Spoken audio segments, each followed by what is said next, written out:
Good evening to the audience for this webinar being conducted by the firm of Nishith Desai Associates. Good evening to the panelists. We're delighted that this esteemed group of panelists has joined this today's webinar. My role is to introduce the speakers and introduce the firm of Nishith Desai Associates. So I'll start with the introduction to the firm of Nishith Desai Associates, which is a research and strategy-driven international firm with offices in Mumbai, Palo Alto, Silicon Valley, Bangalore, Singapore, New Delhi, Munich, and New York. Its team comprises of specialists who provide strategic advice on legal, regulatory, and tax-related matters in an integrated manner derived from key insights carefully culled from allied industries. Nishith Desai pioneered the field of international taxation and asset management industry. In short, NDA advised Mauritius and more recently conceptualized the Gift City Financial Center. Nishith Desai Associates has engaged in private equity for over 3 decades and is a thought leader in private equity and legal matters relating to several other areas, including technology. NDA has remained in the forefront of advances in these fields, has been awarded Asia's Most Innovative Law Firm Award by the Financial Times for 4 years in a row.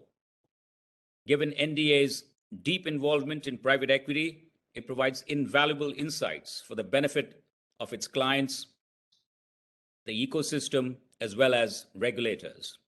Many of these insights are published regularly and can be accessed via NDA's newsletters and special reports available on NDA's website. I will now turn to a brief introduction to Mr. Nishith Desai, the founder of Nishith Desai Associates. Give me a moment, please. So, Nishith Desai is the founder of the research and strategy-driven international law firm, Nishith Desai Associates, ranked amongst the Asia-Pacific most innovative law firm, as I said before.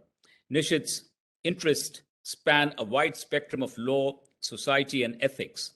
He's a renowned international lawyer, author, lecturer, researcher, and a thought leader.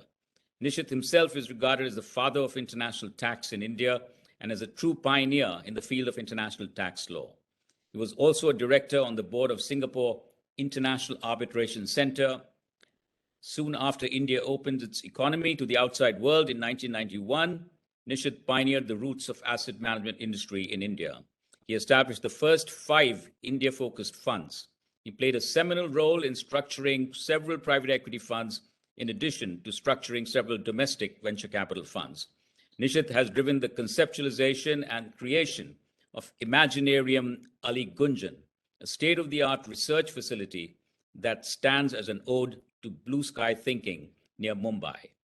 I will now turn to an introduction to our respected speakers today. And I'm just going to give you a brief introduction. Their details are on the details have already been sent to you, but here is a brief introduction to all of them.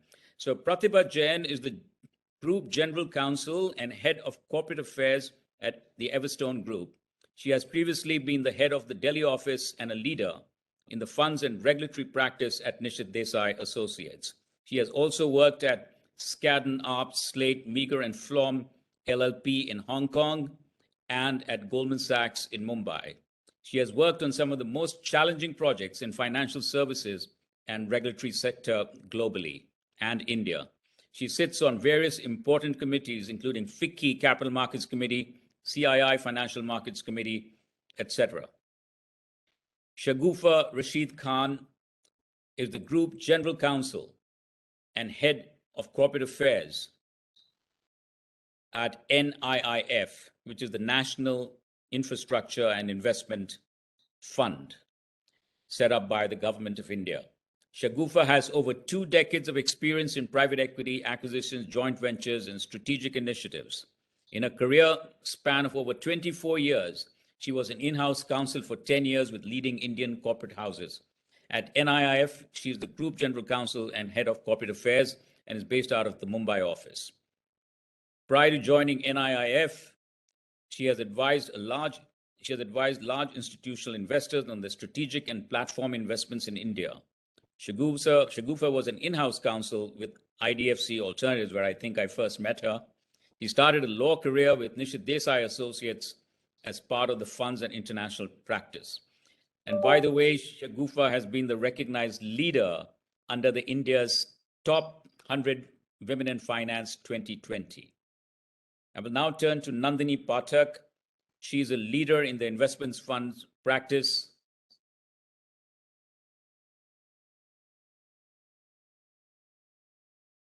She has a strong focus on VC and PE funds. She has advised several domestic and international clients, including tax structuring, and she practices fund formation. We also have Dhruv Sanghavi. He leads the international tax and litigation practice at Nishith Desai Associates from the Netherlands. He's a thought leader in international tax, and he has written and edited several journals dealing with matters of tax and international tax. I would also like to introduce Ipsita Agarwal. She's a senior member in international tax practice at the Nishith Desai Associates. She has advised domestic and cross-border M&A transactions, including private equity and digital transactions. She writes regularly on contemporary international tax issues. She also advises on fund structuring and documentation. So I have introduced all the speakers. A housekeeping announcement. We have created a special coffee corner for everybody. And this coffee corner will open towards the end of this particular event around 6:30-ish. And in future events, it's going to be open even before the event starts. The purpose is that you can interact with each other, the audience can interact with each other and engage with each other and get to know each other. As well as the various reading materials are also available in the coffee center, or rather in the lobby. There's an area in the website called Lobby, which you can actually get into, where all the documentation is available. So at this point, I would like to turn over to the moderator for today, who is Nandani Patak of Nishith Desai Associates. Over to you, Nandani. So thank you, Mr. Mathur, and thanks to all the participants for taking out the time to join us this evening. We have a lot of exciting topics to cover today on what's new and what's been working in the area of fund formation for PE and VC funds investing into India. But before we get into that, I think a bit of this was obvious from Mr. Mathur's introductions, but we have an analogous panel today. Of course, we're all lawyers, but that's not all. Shagufa and Pratibha, I don't want to say ex-NDAI, so I'll say they are NDA alumni. That's also not all. I think Shagufa represents NIIF as the group GC, and NIIF is just extremely close to our hearts at NDA. And if I may say so, even for Pratibha, back in 15-16, when Mr. Jaitley had announced the formation of NIIF, Pratibha led the efforts from NDA to make it a reality. And, it was a hectic but a happy time for us. And we helped NIIF through all of its 5 closings. On that note, if I reminisce about fund formation back in 2015 and 16, from a practitioner's perspective, I would think that a fair, transition has happened or is happening with respect to the considerations that we take into account while structuring PEVC funds into India. Arguably, this can be traced back to the protocols between India, Mauritius, and India-Singapore tax treaties in 2016-17. But there were other non-tax developments taking place as well, right? There was the VCC framework coming up in Singapore, which maybe was introduced in 2018-19, but became operationalized in the later of 2019 or early 2020. And of course, we've been seeing Gift City come up as a favorable, as Nishith Bhai calls it, a mid-shore jurisdiction for India-focused funds in the past couple of years. So there have been changes. SEBI has also been introducing, regulatory changes to the AIF framework for funds situated in India. We have a lot of these topics to cover today. But maybe Nishith Bhai, I can start with you. As a pioneer of the alternative investment funds industry in India, and someone who was originally the founder of Mauritius and Singapore and other offshore jurisdictions for coming into India, what are your thoughts on the present day relevance of these jurisdictions for India-focused funds? And also, in your view, what is the shift? What is the anticipated change in terms of choice of jurisdiction for India-focused funds? So thank you very much, Arvind. Thank you, Nandini, for the introductory remarks. And all the participants, let me welcome you with my family and also our extended family. We always say once an NDite, always an NDite. And all of you have been so wonderful. I'm very proud of our alumni, and I think in the entire fund industry, I think NDA has provided most of the leaders, and thought leaders as well. And they have done a wonderful job. I'm very proud of you, Pratibha, very proud of you, Shagufa. What a wonderful time to sit together and talk to our audience today. So I think a lot has happened. And as Nandini mentioned, for a very long period of time, sometime from mid-80s, somehow or the other, I got connected with the fund industry in the US. And then when India opened up in 1991, it was a pleasure to bring asset management industry to India, and again work on Mauritius, and later on even help Singapore, later on conceptualized in 2007, Gift City idea. And it has been a wonderful journey, and there's a lot to talk. So I can go on for a whole day and whole night, but I would not do that.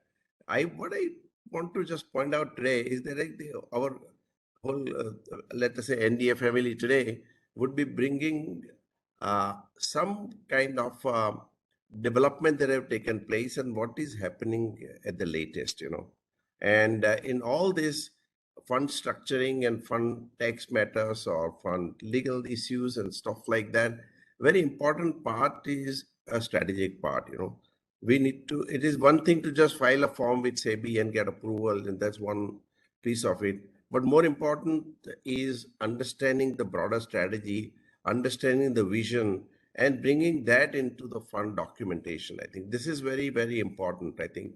And so I think when you look at any fund, I think it is very important that take, all these considerations taken into account.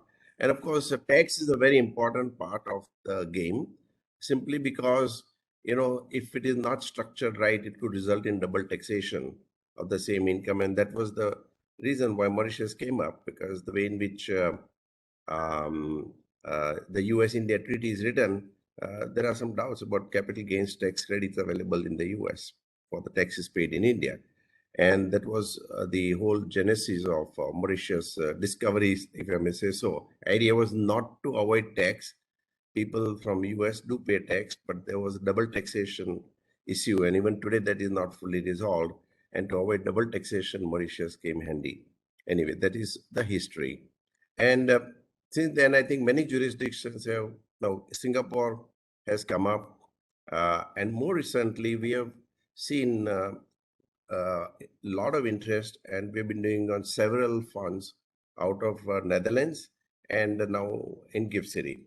And both have been very interesting jurisdictions. In fact, first impression that we had was that Netherlands is very expensive compared to Singapore. It turns out that it could be even cheaper. On the other hand, I think the very efficient structure could also be devised out of Gift City. That's another thing. Mauritius has done a tremendous job, and for a long period of time, it was the route to come to India. Lately, I think they are also out of FATF. There was, there was no issue, but it's small economy, and therefore FATF was applied, and now they are out of the FATF as well. And one of the things Mauritius can do to revive itself is to expedite the approvals at the speed of thought. I think that is one thing that needs to be done. And as far as Netherlands is concerned, of course, Drew, who is sitting in our Amsterdam office, so to say, will elaborate a bit more. And it is the only jurisdiction with tax exemption on capital gains, and that is what he would deal with. Gift City, Ipshita will talk about it, and of course Nandini will add to that. And of course the ecosystem of the fund industry, I think who better than Shagufa and Pratibha, So it would be nice to hear them, and I should not be talking too much, as I've been already doing for quite some time. And let us listen to everybody, and I will be happy to chip in or any help or any other question that you need. I'm always there. And even after the session, perhaps we'll be on the coffee corner for some time. So if something is left out, you're most welcome. So I will leave you at this point in time, and Arvind, back to you. Thank you, Nishith bhai. I'll take it from here. Okay, yeah, sorry. Yeah, go ahead. Yeah. So that as insightful as always. I think taking cue from what you said, Nishith bhai, currently, most clients, GP clients, are facing an issue with respect to speed mismatch. I think LPGPs are ready with the terms, but they are waiting for the regulators to give approvals. And that's not just India, like you said, that's happening in some other jurisdictions as well. And it's about time that, regulators speed up. So perhaps before we venture further into the Netherlands, and given that you broached the topic of speed, Pratibha, maybe I'll start with you on the AIF framework. So over the past couple of years, there have been many changes that SEBI has introduced, whether filing of PPM through the merchant bankers or the co-investment portfolio manager framework, or even on the non-SEBI side, on the tax side, the Bangalore Sestat ruling of ICICI on taxation of carried interest. With all these things, do you feel that the original attractiveness factor of AIF framework being, light touch and tax efficient has been compromised? Thanks, Nandani, and thanks for inviting me. This is, I think, the first webinar I'm doing as an outsider to NDA. I never thought I'm going to miss the webinars, but here I am. Thank you. On the question, I think what investors look for most in any jurisdiction is the certainty of the regulations and the tax regime. I think we've been saying this to SEBI as practitioners of law for a while, that it's not about the tax that you are charging. It's about when you have a life cycle of a fund, right? And so when you're getting in the investors, and once they're in, and then the tax regime changes, it just becomes very difficult for a manager then to manage the perception issues with the investors, or in certain cases, depending on your negotiation, what you have to bear in terms of the expenses. So the Sestat ruling, which is basically where one of the funds had there is uncertainty on how their carry interest is being classified under tax, whether capital gains or business income. It just not only concerns that particular fund, but all of the AIFs in India who will then have to now are in a limbo in terms of how the tax is going to be treated. that added with, the other compliances, you didn't mention a few of those that happened before where, the prospectus requires more robust disclosure, whereas, it was supposed to be always a light touch, especially as, right, when they started, the whole idea was the light touch regime, as you mentioned, because it's supposed to be an institutional to institutional platform. This is not, the product was not meant for retail, and that's why it's light touch, that investors are able to do their own diligence. And that's how it's pretty much in all the other financial sectors that look at India. So, whether it's Singapore, whether it was Mauritius, it's a very bespoke disclosure that you do to the investors. So all of this combined, having compulsory disclosure format, getting merchant bankers to then, put in those requirements for review, which adds to the cost again of a manager. So, some of the institutions that are managing are big. For them, it might not be that big an issue, though. What I hear from SEBI, it's adding to the time. From other players in the market, it's adding to the timelines as far as getting SEBI approvals is concerned, and that becomes a big issue because in a lot of products, the market moves by the time you get the approval. So I think a combination of all of these will make it more difficult to onshore the, what we've been trying to do, which is onshoring what is currently the offshore fund industry. But hopefully GIFT will fill the gap, and I think Shagufa is going to talk about that. But I think if you look at it from a SEBI perspective, it's a compliance issue. And again, it's upon the industry to make sure that, we are using these structures for what they were meant, which is, pooling structures. And the structure is not abused, then the regulators also will feel better. So I think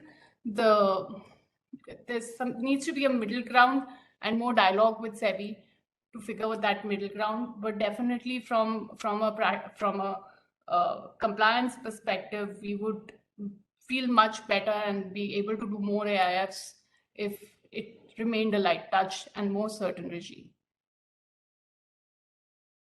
Certainly. Thank you. Thank you, Pratibha. Actually, on that note, in our experience, and of course, with the help of Dhruv, who, like Nishith Bhai said, is sitting in the Netherlands, we are gathering a lot more comfort with the regulators in the Netherlands. So Dhruv is not only a known international tax law expert, but is also someone sitting in the Netherlands, and from what I hear, can also speak Dutch. So Dhruv, let me take this back to you. Nishith Bhai spoke a little bit about the Netherlands, but if you can provide specific inputs on what exactly are the tax benefits that India-focused funds can derive if they were to consider a Netherlands setup. And in that response, if you could also cover whether it is required for the Netherlands fund to be a tax transparent entity in order for it to have all those tax benefits that you may talk about. Thank you very much, Nandani. It's great to be on this panel, also with Pratibha. I think Pratibha's exit and my entry into the firm sort of coincided, so I did not have the pleasure of working with Pratibha again after 2012, but at least I get the pleasure of joining her on the panel. So thanks for being there, Pratibha. Hi. So yeah, the Netherlands is actually a very interesting jurisdiction because, first of all, as Nishith Bhai mentioned, the purpose of a tax structure is not to avoid taxation. As Nishith Bhai said, we as a firm are very ethically and morally conscious as to what we need to do as responsible global citizens. But at the same point of time, it is extremely important that income is not doubly taxed, because double taxation, I mean, the harmful effects of double taxation on the global economy cannot be overstated. So to that end, especially when it comes to the United States and also some other jurisdictions, although India does have a tax treaty with them, when the source of the funding that is being invested through an AIF or through funds into India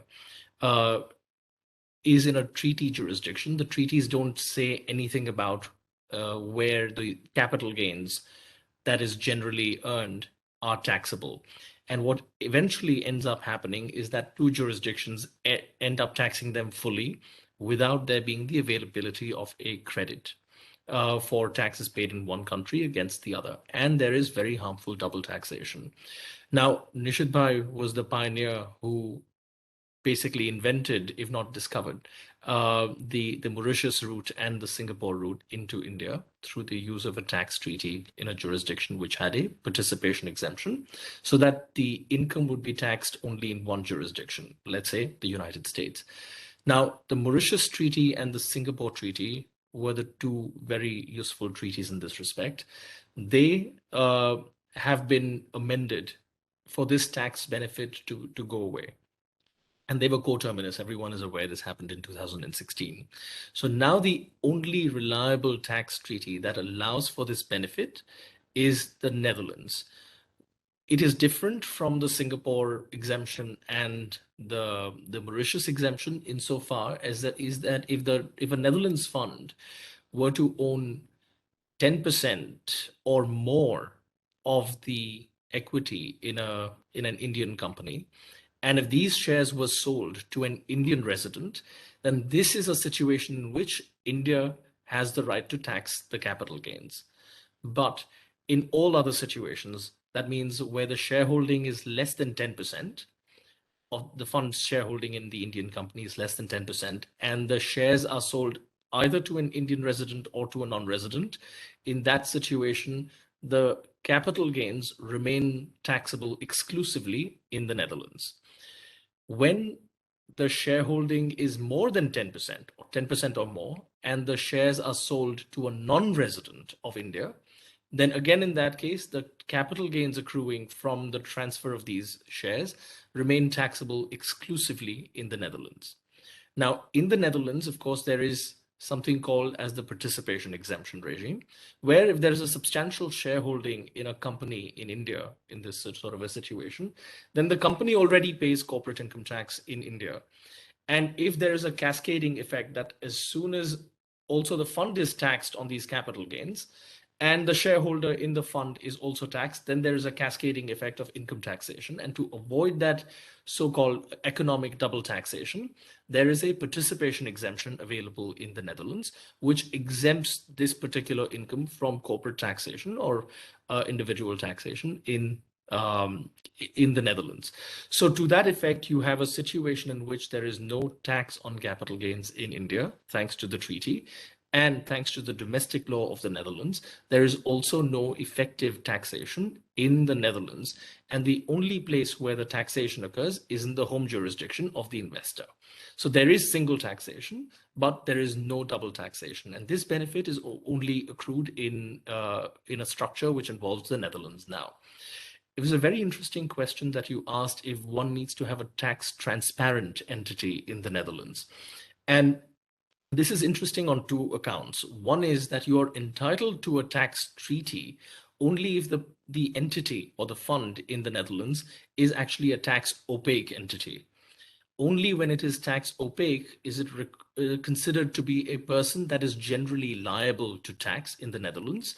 And only when a person is liable to tax does that person qualify for tax treaty benefits.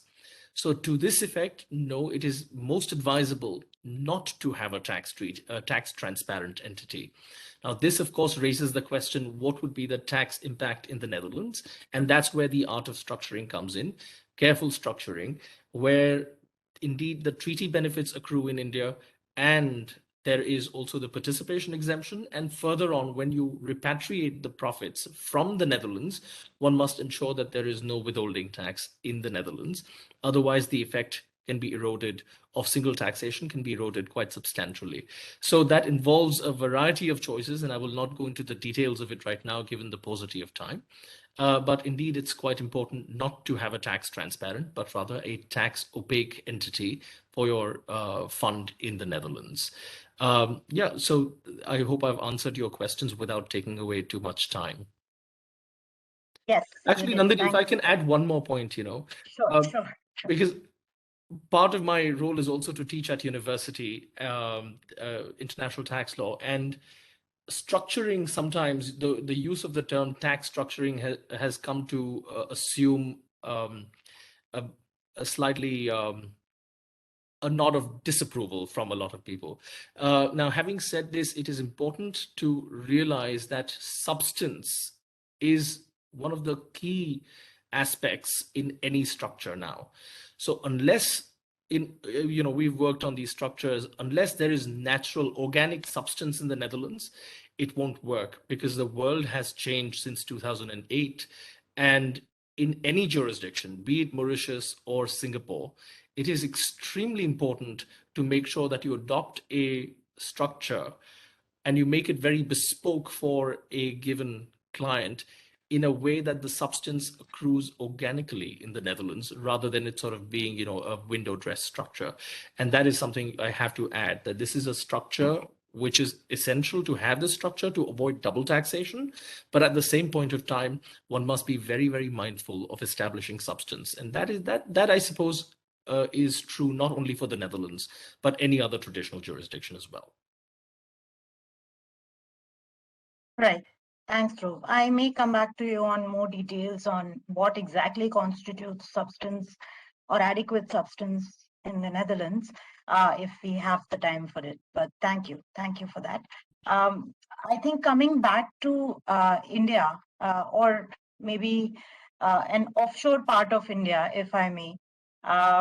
Shagufa, given your vast experience with investors of the highest institutional stature, I just wanted to know, in your experience, what is the LP perception for GIFT City funds at present? Yeah. So hi everyone, and thanks to NDA for this organizing this conversation amongst all of us. And as Nishith Bhai said, once an NDI, always an NDI. So it's a pleasure to catch up with all of you all virtually. Coming to your question, Nandani, I think as you and Pratibha were discussing a little earlier, there have been certain back and forth on the AIF regulations at the mainland India front, if I may call it that way. There have been sort of not just the elements that Pratibha touched upon, but the entire concept of large value funds, which was also being created, has sort of been diluted in that sense because of the 70 crore limit that SEBI has put out there. So a lot of the LPs are seeing, I would say, a little bit of ambiguity in the regulations. We keep saying that the regulations are being enhanced, are being improvised, the learnings are being captured. But in the last few years, there have been issues that have been placed before the regulator, not just from an AIF perspective, but other fund products as well. And things don't seem to be, reaching the right conclusion to unshackle the industry to, go to the next level of growth. So from that perspective, LPs have been very open on the conversation on the GIFT City. I'm sure, as you also know, there have been multiple fund managers who've already been have set up their presence themselves out there. A few fund managers have raised money as well.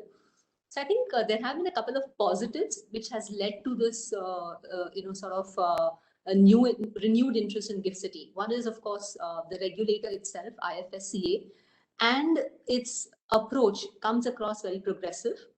They are very engaged as a regulator. They are listening to the issues that the industry has been placing before them from time to time. And literally today, the new fund regime has already been notified by them. And if you see, the regime definitely is an arm and a leg ahead of the mainland India AIF regulations. So that itself is a signal to the international community that we are here to do what makes it right to attract capital. It's not that India's story is not there. The capital definitely is seeking Indian opportunities, but at the same time, stability of structure is relevant. So I think IFSC has been doing a fantastic, job on that front. However, a couple of issues still remain unaddressed, which makes the GIFT City regime still something which the investors are going to wait and watch for some time, at least some of the larger investors. One big ticket item out there would be the entire sovereign fund, pension fund exemption. It doesn't extend to the GIFT City AIFs. And if you see the large money that's getting attracted in India is in the infrastructure space.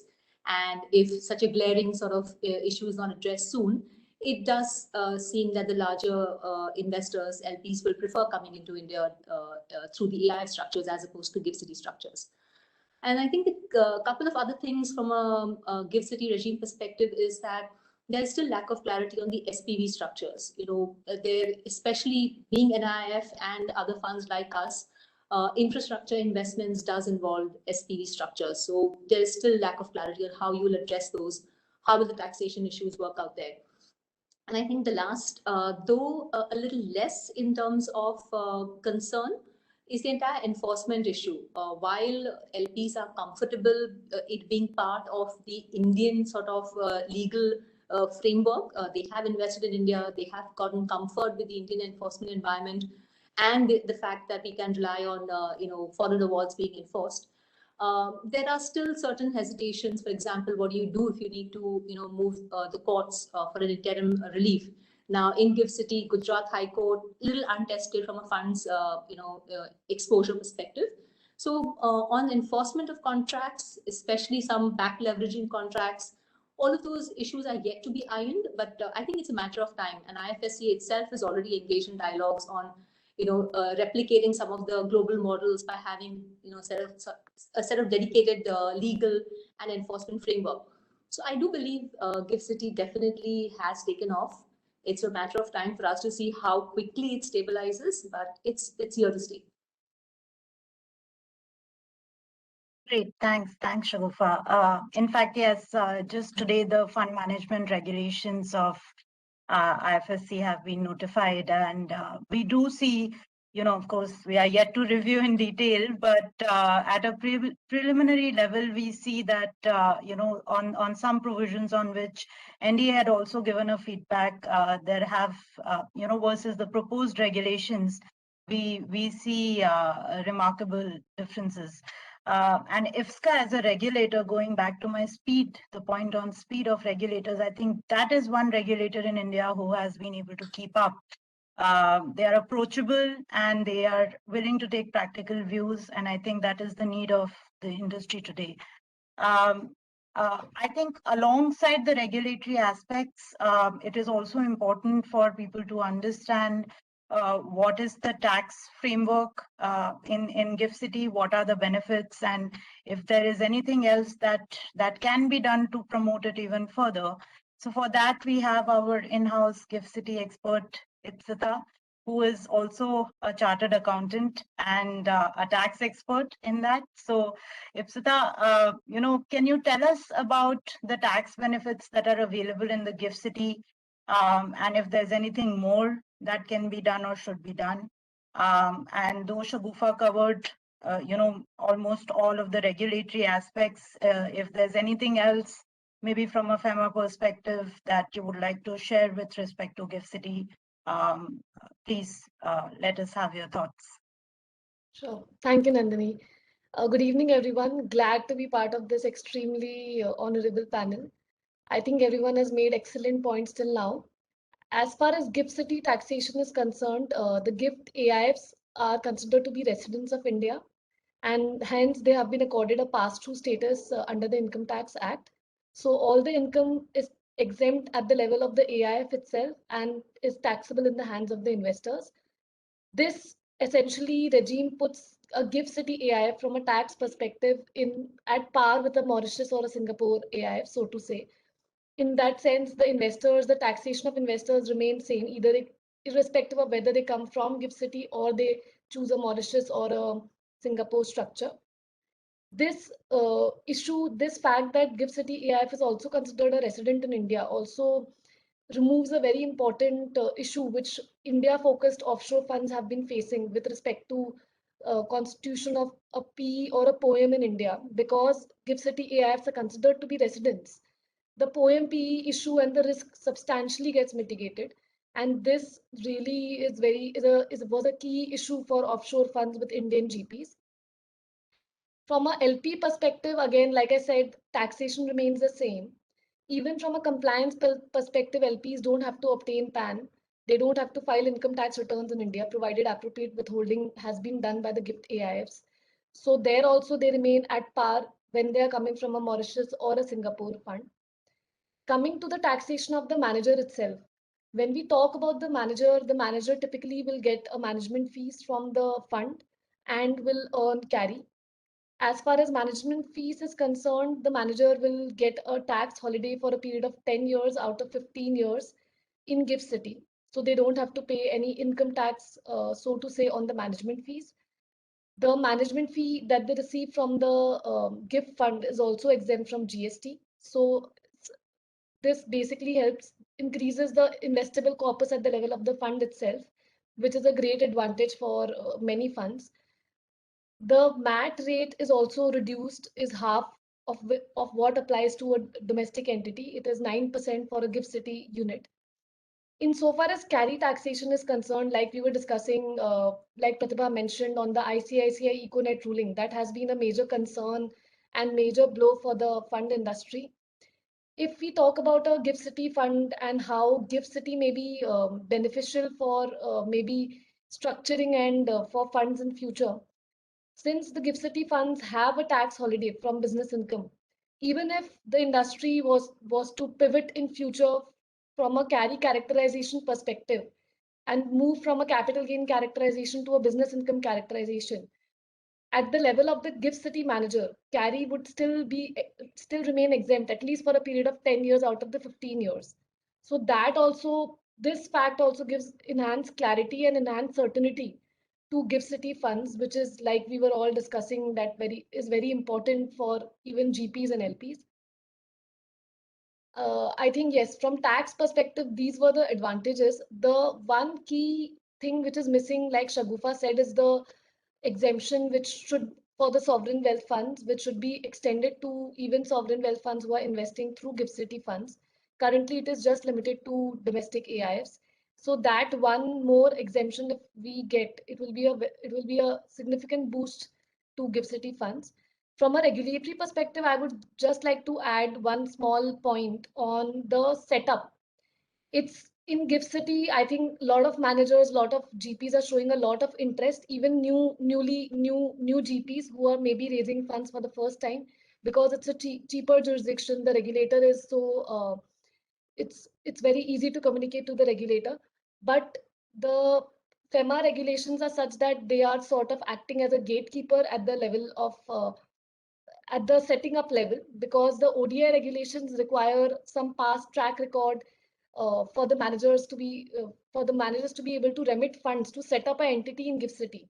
That itself is a obstacle for managers to set up entities in GIFT City, and also on whether manager is considered to be regulated or registered with SEBI is another issue, which increases the timeline in setting up of new entities in GIFT City. So if these 2-3 clarifications and relaxations come, I think GIFT City can really take off. I think we can segue a little into the governance aspects now before we go back into substance-related aspects. So on that, Pratibha, I wanted to understand, I think ESG remains an important aspect of an LPGP conversation, but new parameters are being added. I think another E for employee is being considered to be added to ESG, making it EESG. But I think what I want to learn from you is, what are the key negotiation points between LPs and GPs when it comes to ESG today? Are there any issues from a GP perspective on implementation, especially on your India portfolio? that sort of become an issue during the negotiations? Okay, so let me say at the outset, we don't view ESG as a compliance or a cost issue at all. We are very clear that ESG is an enabler for superior returns for investments. And within ESG, I think studies have shown that governance is a key game changer. If any fund thinks that we don't need to bother about the G in the ESG, they will end up hurting their own performance. And there are enough studies again to show this. Other than governance, the social aspect of it, which currently includes employees, and employees are becoming more important, but we are seeing, even the ecosystem that businesses operate in, that you're investing in, is becoming increasingly important for investors. In terms of negotiations, I think, especially post-Abraj, the focus on governance of how investments are done, reporting back to the investors, having parameters for measuring your impact on society, on measuring your governance, all of that is becoming much more detailed than we saw in the past. And understandably, I think it's just taking us much longer to do negotiations on the governance and the social piece than it ever did in the past.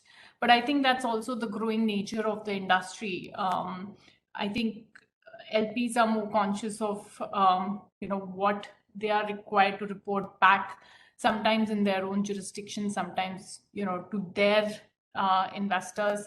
And in general, I think their mandate is increased focused on these issues. So it's very understandable that that is flowing back to us as GPs. I think more and more the investment companies, the investees that we are looking at, they need to start understanding, for the PE industry, this is the new norm. And I think that is what is also now going to take more time and more compliance costs per se from us. But overall, it's still a big positive for the GP. I mean, we've already seen that in the implementation in our last fund. The focus on governance, and again, as a GC, the amount of time I spend on governance is exponentially more than I did in my last stint in private equity. So I think GPs need to understand that both in terms of negotiations and actual implementation costs, this is going to increase. We are hiring risk officers now, independent of the compliance function. That's how important it's becoming. But at the same time, you're going to see the returns on the other side. Right. Thanks, Pratibha. Actually, that again reminds me when back in 2013-14, we were doing funds. Market standards for fund terms in India were just developing. So when we were asked what is the market standard, we would look at funds overseas to understand what should be the market practice in India. But today, in 22, we've come a long way from there. And I think today one can say that, yes, for certain fund terms, including for ESG, we have market standards in India. And, in that backdrop, Shagufa, let me ask you, what has been your experience in terms of change in trends for LP raising, especially institutional LP raising? Sure. So I think from the trends perspective, if I may classify them, there are two sort of trends emerging. One is structural and the other one is more qualitative. So on the structural front, we have seen a bias towards a more involved LP as opposed to a blind pool fund. So we have collaborative platforms being set up or managed accounts being set up. So the institutional LPs are looking at having a larger stake, and which becomes a little difficult in a commingled kind of a structure. So we do see this as an emerging trend because a lot of the institutional LPs are looking at scale, deploying capital at scale. It's not just investments where, the blind pool fund is limited by a 20% or 25% kind of allocation to a particular investment. So the platform structures are becoming more favorable in that sense. On the non-structural side, as I mentioned, which are more qualitative in nature, there we are seeing a lot of thematic funds coming on. Gone are the days where the GP goes with an investment strategy which is opportunistic, and he puts the whole host of freedom out there for him to invest wherever he wants to invest. But the LPs are looking at more sharper focus. They are looking at impact investing. Now, whether you look at it, from an ESG focus perspective, or even looking at newer kind of strategies, look at agri-tech being one of them, or digital infrastructure being another. So there are no sort of, simplistic, approaches that the LPs are comfortable with. They do want to see a more nuanced approach that the GP sort of adopts. So I think these two are the broad sort of trends.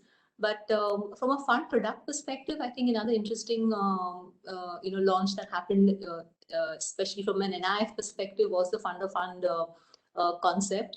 I think that's picking up as well. The fund of fund structures, in fact, help both LPs and GPs. From an LP perspective, it provides the diversification without necessarily, going out there and becoming an investor in each of those downstream portfolio funds. At the same time, at a broader, allocation, say between a PE and VC kind of a flavor, the fund of fund structure works very well. It also, from a domestic market perspective, opens up avenues to, a set of domestic capital which otherwise is not being tapped by the large distributors, or the GPs are not comfortable with dealing with the large number of investors which the distributors bring along.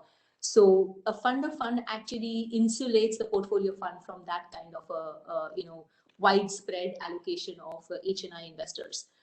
So I think these three is what I would say are the ones keeping at least institutional GPs like us busy. Right. Thank you for that. Quite insightful. Nishith bhai, I think you have your hand up. So yeah, only 1 second. I think we should first of all extend the conversation by 10 minutes. We started a little late, so if participants are okay, we should go ahead because they have no opportunity to ask questions. Hopefully, we can do that for 10 minutes. Second point is about the speed. In GIFT City, the approval process is very fast relative to SEBI approval. I believe it takes about 30 to 40 days at times, and the speed with which they have been working, as Shagufa and Pratikma mentioned, is very, very fast. Similarly, even in Netherlands, below a particular threshold, below 100 million euros, and in certain circumstances up to even 500 million euros, you don't need approvals, and therefore the whole process could be very fast. And I think we'll leave it to question answers for more questions. But in the meanwhile, back to you, Nandini or Arvind.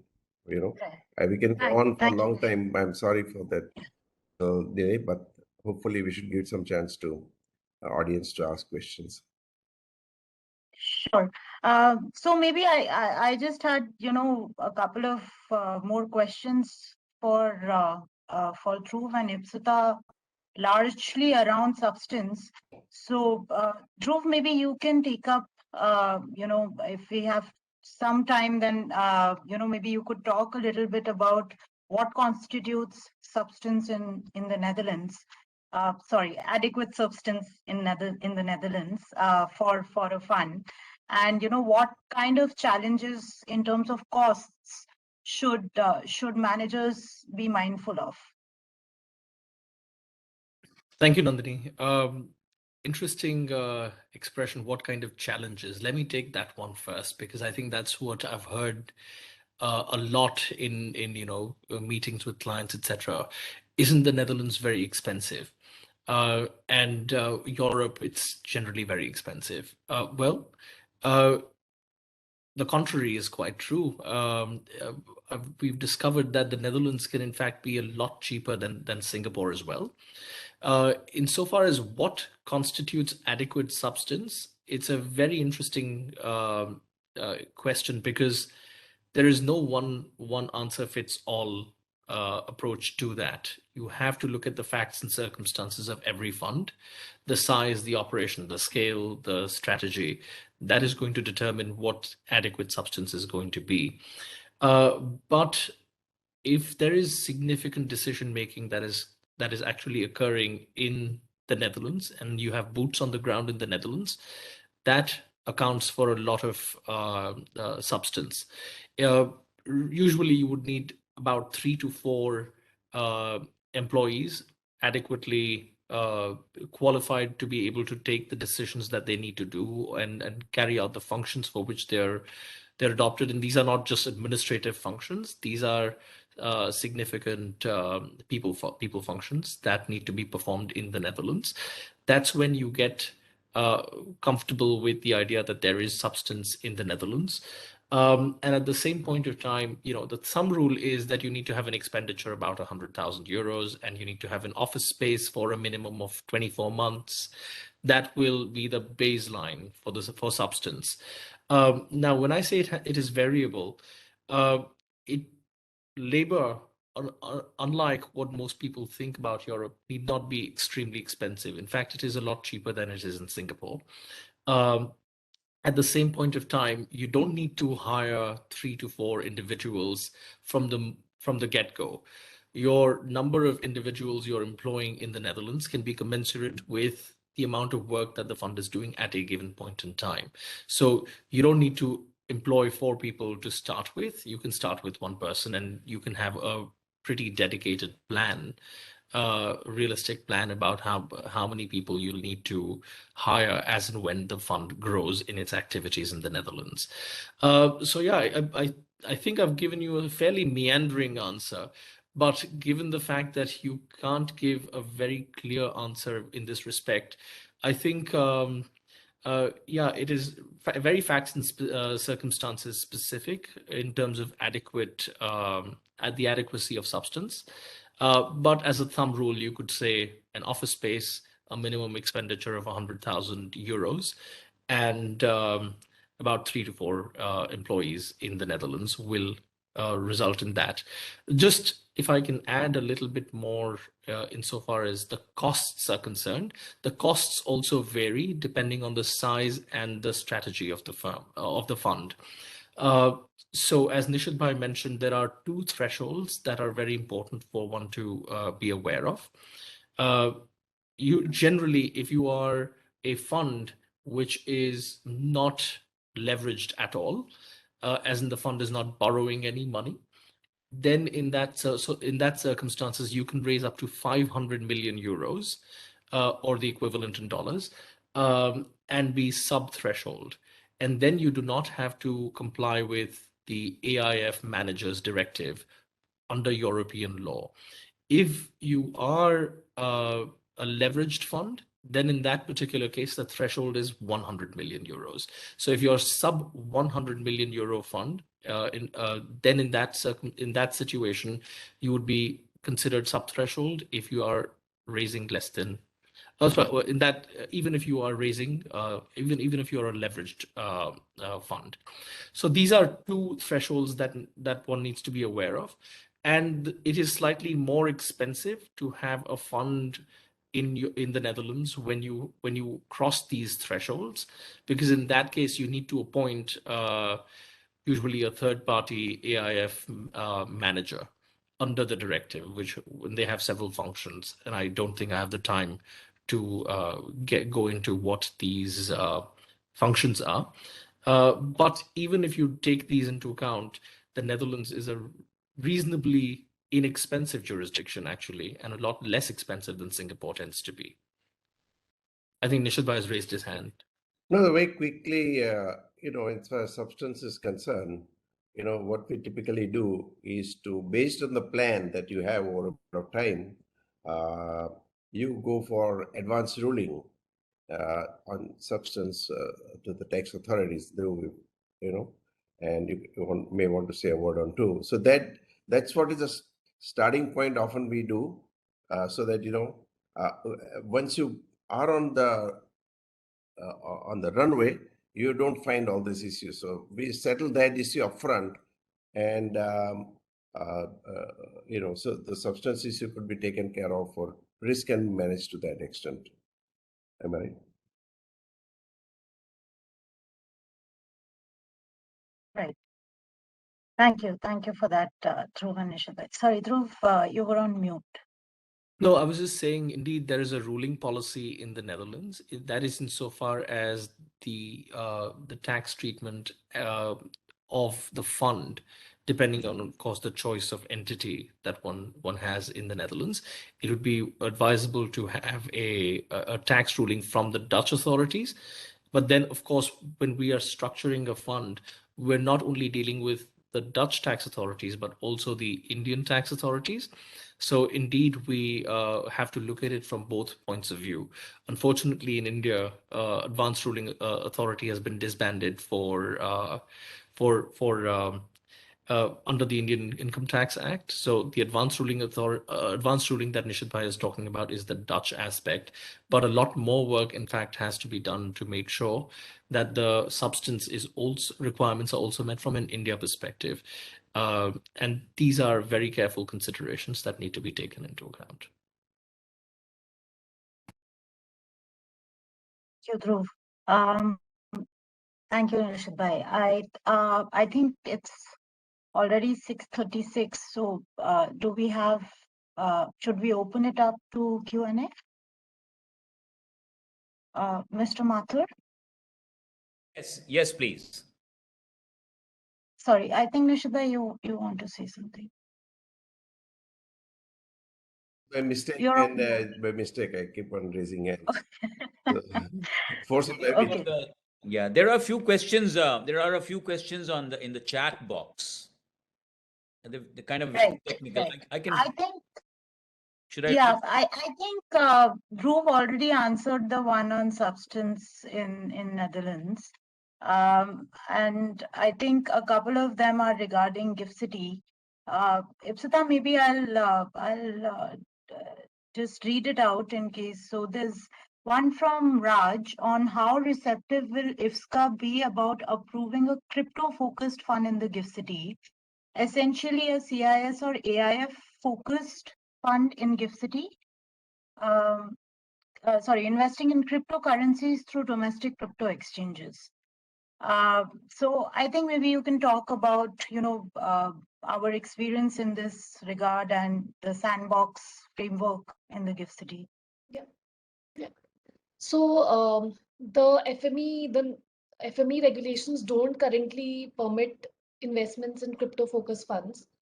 Our preliminary view on the basis of reading of the FME regulations is that, however, having said that, there is a sandbox regime at the Gift City, wherein if any person has a innovative technology or a financial innovation which it wants to implement, they can apply to IFSCA, explaining how this technology will be helpful and how it will be beneficial for the users and the financial industry in general.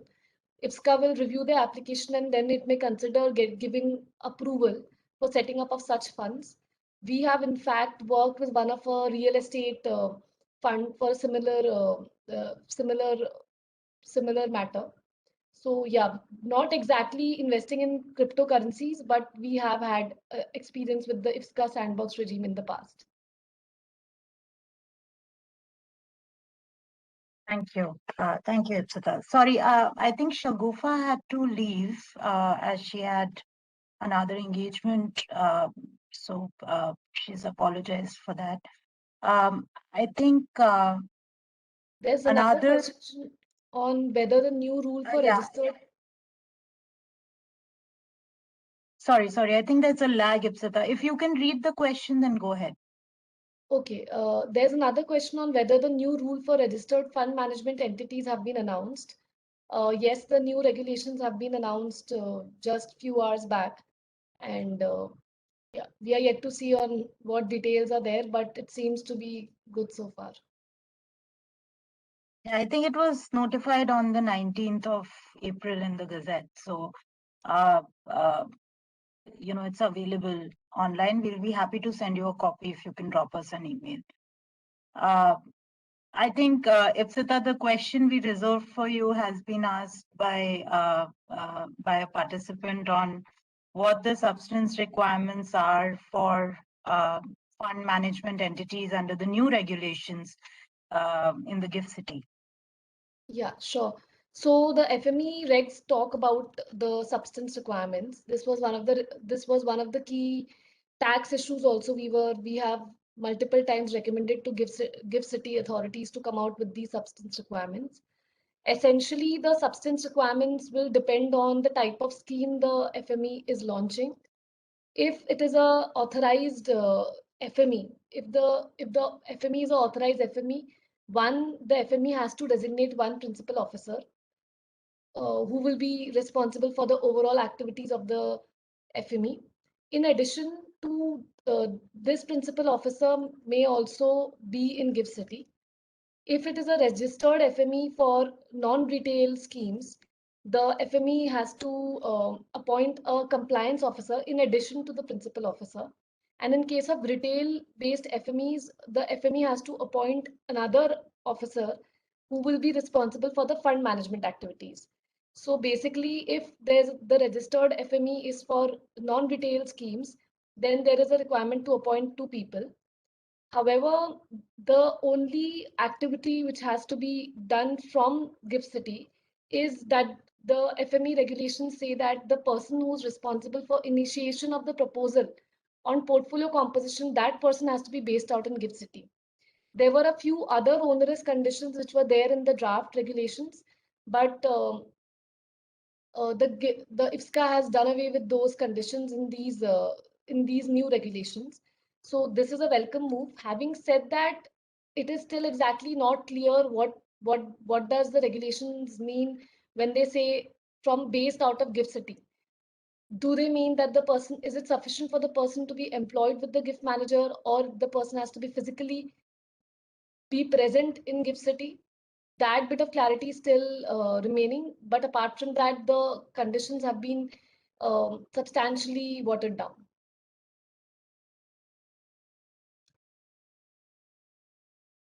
Thanks, Ipsita. Shubhroto, if maybe you can drop us an email ID, we'll be happy to send you the regulations. Can an AIF in GIFT City have only NRI investors? Ipsita, I don't see an issue with this unless of course it's going from India overseas, where maybe you can talk about the LRS issues. But if it is overseas money, I don't think there should be a problem. Yes, that's right. So GIFT City AIF can have all non-resident investors. There is no issue in that, because from a FEMA perspective, GIFT City is considered to be an offshore jurisdiction. So basically, if non-resident investors are investing in a GIFT City AIF, it is essentially investing in an offshore fund from an India perspective. So far as investment by resident investors is concerned, there is a issue for resident investors investing in GIFT City AIFs, because if the GIFT City AIF is ultimately further investing in Indian securities, so that is not permitted currently.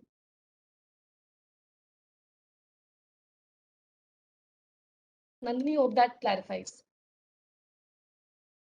Right. No, I think it does for me. I hope it clarifies for Shubhroto.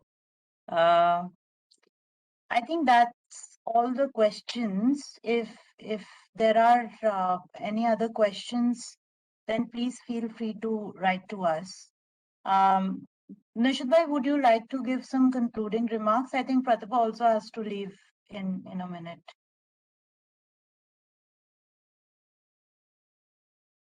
You're on mute, Nishith bhai.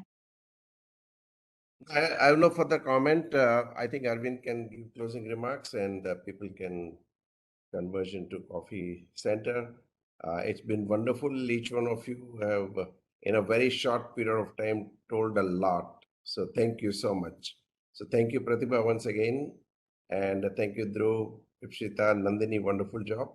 And Arvind, as usual, Your hosting is so good. Thank you.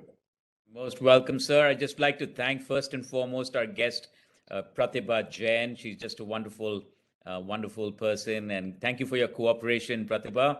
And of course, all the wonderful lawyers that I've come to know from NDA. Thank you so much, all of you, Nandini and Ipsita, and just everybody. Really appreciate it. And please write to us. Please write to the lawyers at NDA with your queries. Come and meet us. We are there for you. Thank you so much.